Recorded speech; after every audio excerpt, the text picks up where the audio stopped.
हिंदू धर्म रे शालग्राम को अति भक्ति और श्रद्धारे पूजा करा जाए।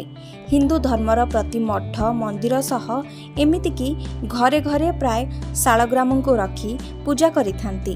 धर्मीय मान्यता अनुसार शालग्राम हेउछंती स्वयं भगवान विष्णुंक चलंती अवतार। जोभली शिवंक अवतार भावे लिंगं को पूजा करा जाए, ठीक सही भली विष्णुंक अवतार भावे पूजा पाई थांती शालग्राम।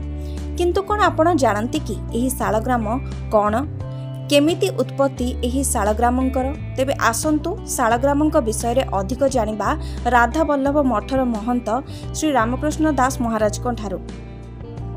वास्तविक शालग्रामंकर उत्पत्ति होती गंडुक नदी, जहाँकि सुदूर नेपाल ही से नदीटी अवस्थित एवं आमे सेही ठारू ही शालग्राम मूर्ति आनी प्रत्येक मठ मंदिर रे एवं प्रत्येक घरे आमे तांको पूजा करुते माँ विष्णुंकर ज्ञान करी। कहीं पूजा करुते ताहार गोटे रहस्य रही।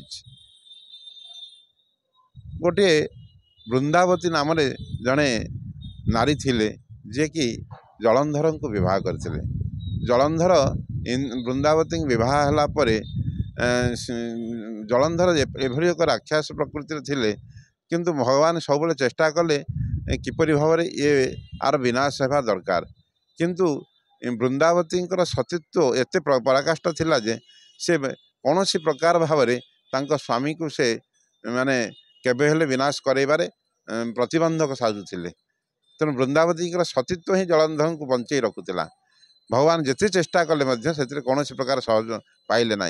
शेष को भगवान निजे गोटे जलंधर छद्मवेश धारण करी वृंदावतीर सतीत्व हरण करी एवं ताकू तापरे से जलंधर को विनाश करैबार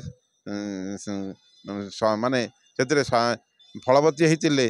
किंतु तापर जो वृंदावती जानिले जे भगवान यही भाव में गोटे कपट आचरण करी मो सहित मारे मोर सतीत्व हरण करें। तेणु से वृंदावती निजे अभिशाप देते जे तमे आज शिला हो जाओ, तमें जो भाव में मो सहित आज व्यवहार कल, तेणु मो अभिशाप बल तुम गोटे शिला बा पत्थर हो जाओ।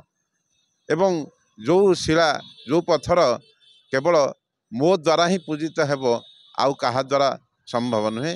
तेणु मु तुलसी ही तम उपरे प्राप्त हेला पर तमें जाकि पूजित हेब, नहले अन्य कौन हो पार ना।